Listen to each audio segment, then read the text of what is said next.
I have the distinct feeling that I'm going to aggravate a few Molyneux fans with this video.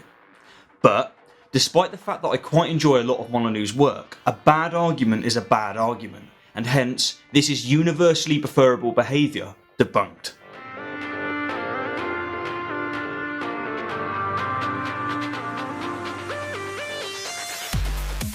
Throughout history there have been countless attempts to prove that objective moral values exist. And, of course, most of these attempts have been via the divine command theory of countless religions. But there have also been some attempts by those who don't subscribe to the supernatural, and Molyneux's Universally Preferable Behaviour, otherwise known as UPB, is one of them. So, for those of you who are unaware or in need of a recap, UPB is, to those who accept it, the definitive answer to all moral questions, and it alone can tell us what is really right and really wrong. It can tell us what we ought to value. Hence, if true, it's a very big deal. It's the answer that has avoided humanity's greatest minds for thousands of years, and yet Molyneux has found it, the cure to ethical cancer. Now, the syllogistic form of Molyneux's UPB is fairly lengthy, containing many premises that are, in my opinion, not necessarily needed, but I do appreciate that they are indeed very useful for refreshing language and clarifying definitions, and so if you'd like to see the whole argument, then here it is on screen, and I've also linked to it in the description. However, for the purpose of this video, I'm going to focus on the 6th, 7th and 8th premises, because that's where the crux of the argument lies. And it goes as follows. 6. Preferences are required for life, thought, language, and debating. 7. Debating requires that both parties hold truth to be both objective and universally preferable. 8. Thus, the very act of debating contains an acceptance of universally preferable behavior, or UPB. From here, Molyneux goes on to assert that because the very act of debating requires acceptance of UPB, that is, because premise 7 is valid, the only question to be asked is how theories regarding UPB can be declared as true. Which, to be fair, is a legitimate question if only premise 7 is valid. But it's not. And I'll explain why shortly. Before that, I want to point out that to his credit, Molyneux both recognises and appreciates that premise 7 is both the most important and contentious of his argument, and so he graciously offers us 5 proofs of UPB in the attempt to substantiate it. And it is these proofs that I'm going to debunk in this video, because it is these proofs that the proponents of UPB predominantly refer to when attempting to justify this premise. So, to get straight to it, the first proof that Molyneux offers is the assertion that if I argue against the proposition that universally preferable behavior is valid, I have already shown my preference for truth over falsehood, as well as a preference for correcting those who speak falsely. Saying that there is no such thing as universally preferable behavior is like shouting in someone's ear that sound does not exist. It is innately self-contradictory. And the syllogistic rendition that he provides us with goes as follows. 1. The proposition is the concept universally preferable behavior must be valid. 2. Arguing against the validity of universally preferable behavior demonstrates universally preferable behavior. 3. Therefore, no argument against the validity of universally preferable behavior can be valid. So what exactly is wrong with Molyneux's first proof? Well, to put it bluntly, premise 2 is simply incorrect. It's a false premise. If I state a preference for truth over falsehood when debating UPB, this does not mean that I have a preference for truth over falsehood in all things. For example, if there was a scenario in which I had to choose between knowing the truth but permanently diminishing the well-being of organisms, or not knowing the truth but permanently improving the well-being of organisms, I would choose the latter every time. I would choose falsehood over truth because I value well-being over truth. Furthermore, and to quote Common Sense Atheism's review of UPB, of which I've linked to in the description and highly recommend, even if I did have a preference for truth over falsehood, it would not be a universal preference, because many other people do not share my preference for truth over falsehood.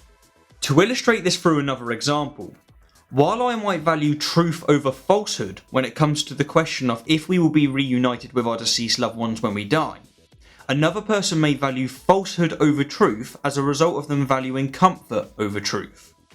The point being is that we all value concepts such as truth, well-being and comfort differently to one another, and it is only when we have a conflict of preferences, that is, a choice between one preference or another, that the subjectivity of our preferences and values is explicitly exposed. For me, well-being trumps all other values. For you, it might be truth, comfort, or something else entirely. But what is for sure is that what we value personally is not universal.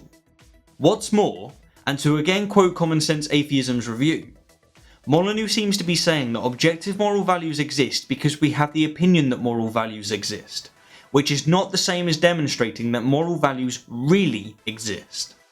Even if everybody, in all circumstances, in all places and at all times asserted that the moon was made of cheese, this wouldn't make it so.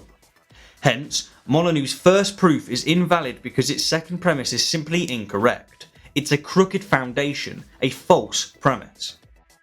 The second proof that Molyneux offers is the following. 1. All organisms require universally preferred behavior to live. 2. Man is a living organism. 3. Therefore, all living men are alive due to the practice of universally preferred behavior. 4. Therefore, any argument against universally preferable behavior requires an acceptance and practice of universally preferred behavior. 5. Therefore, no argument against the existence of universally preferable behavior can be valid. So, where to start? Well, premise 1 is begging the question, because the conclusion of the argument is implicitly included within the premise, making the entire argument circular. Absent the fluff, the premise is implicitly asserting that because all living organisms require UPB to live, all living organisms can't argue against UPB because they are alive, which, again, is profoundly circular. To illustrate this further, here's a comparison with another begging the question fallacy. Steve asks, how do you know that the Bible is divinely inspired? William responds, because it says so in the 3rd chapter of 2 Timothy that all scripture is given by divine inspiration of God. Steve asks, how do you know that all living organisms require UPB to live? Stefan responds, because organisms are alive because they practice UPB. Hence, premise 1 is begging the question, and consequently, premise 3, 4 and 5 are unsubstantiated. Furthermore, notice that premise 3 states practice of UPB, but premise 4 states acceptance and practice of UPB. Again, I don't dislike Molyneux, but really? Really? Moving on, let's take on proof number 3. 1. For a scientific theory to be valid, it must be supported by empirical observation. 2. If the concept of universally preferable behavior is valid, then mankind should believe in universally preferable behavior. 3. All men believe in universally preferable behavior. 4. Therefore, empirical evidence exists to support the validity of universally preferable behavior, and the existence of such evidence opposes the proposition that universally preferable behavior is not valid. Starting with premise 2, we have another begging the question fallacy, as it literally includes the conclusion of the argument within it. In fact, it's as circular as saying, if the Bible is valid, then mankind should believe in the Bible. It's a ridiculous premise. And while we're on the topic of ridiculous premises, what on earth is going on with premise 3? Even if all men practiced UPB, which they don't, the claim that all men believe in UPB is just wrong. It's that simple. It's just factually and demonstrably wrong. A false premise. I don't believe in UPB, therefore not all men believe in UPB. And as for premise 4, if stated simply, it is asserting that because there is some evidence that suggests that UPB is valid, UPB is therefore valid, which is just bizarre, and it's another false premise. It holds as much validity as stating that because there is some evidence for Hinduism, Hinduism must be true. And what's more, and to once again quote common sense atheism, none of these statements follow from any of the others. It's like reading a book that says, for Tyler Cowen to be right about the economy, he must have evidence. If theism is true, it is immoral to be unaware that gods exist. Every culture has believed in gods, therefore all milk is nervous. What about proof 4? How does it fare? Well, it goes as follows. 1. Choices are almost infinite. 2. Most human beings make very similar choices. 3. Therefore, not all choices can be equal. 4. Therefore, universally preferable choices must be valid. You know, it's strange, because Molyneux is a very articulate and educated person, but when it comes to arguments, he's just awful. For starters, premise 1, the claim that choices are almost infinite, can only be considered true if every micro variation of every choice is defined as its own choice. For example, if someone offered you either an apple or an orange, you would have several choices available to you. To name but a few, you could take the apple, take the orange, take neither, impolitely take both, etc. You would have many choices, but you would not have an almost infinite amount of choices. Unless, and here is where the pedantic variations come in, you define every variation of every choice as its own choice, such as waiting 2 seconds to take the orange, waiting 2.1 seconds to take the orange, or waiting 2.2 seconds to take the orange, and so on and so forth. Furthermore, the very idea that we have choice requires the implicit acceptance of libertarian free will, and with that, the rejection of hard determinism, which, sorry folks, the evidence doesn't support. But let's not get into this here, it's not necessary. Moving on, in premise 3, the word equal is critically ambiguous, causing the argument to commit an ambiguity fallacy. What does Molyneux mean by equal? Does he mean popular? If so, why would that matter?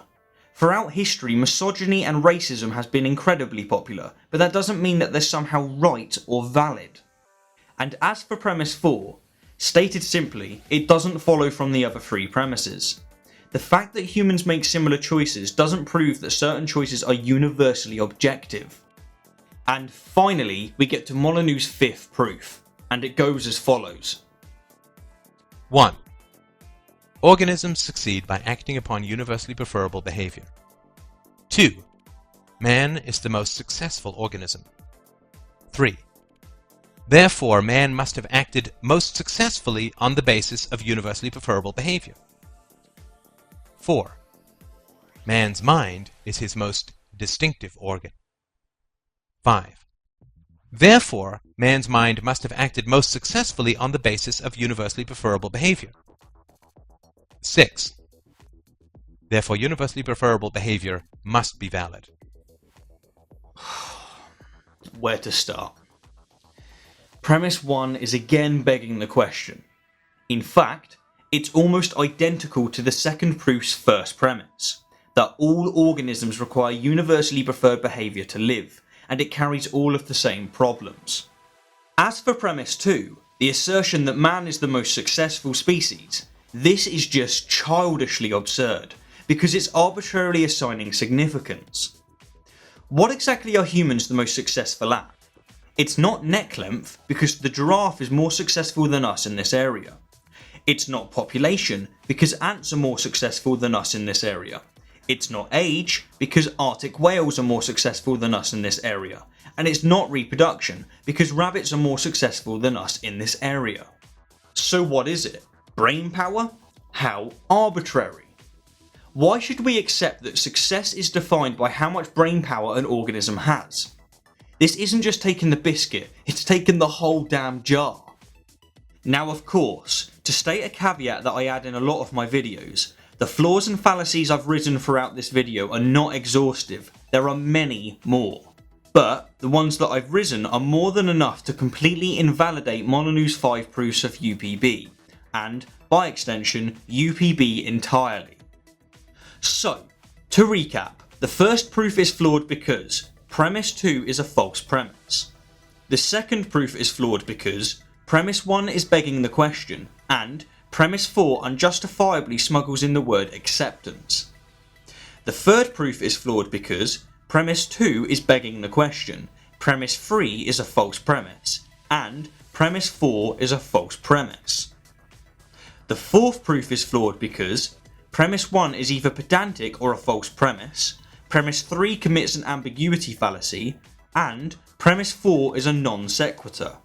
And finally, thanks for sticking around people, the fifth proof is flawed because premise 1 is begging the question and premise 2 is arbitrarily assigning significance. Anyhow, as always, thank you kindly for the view, and here's an overwhelmingly powerful argument to consider. Organisms require a subscription to rationality rules to live. You are alive. Therefore, you are alive because you are subscribed to rationality rules.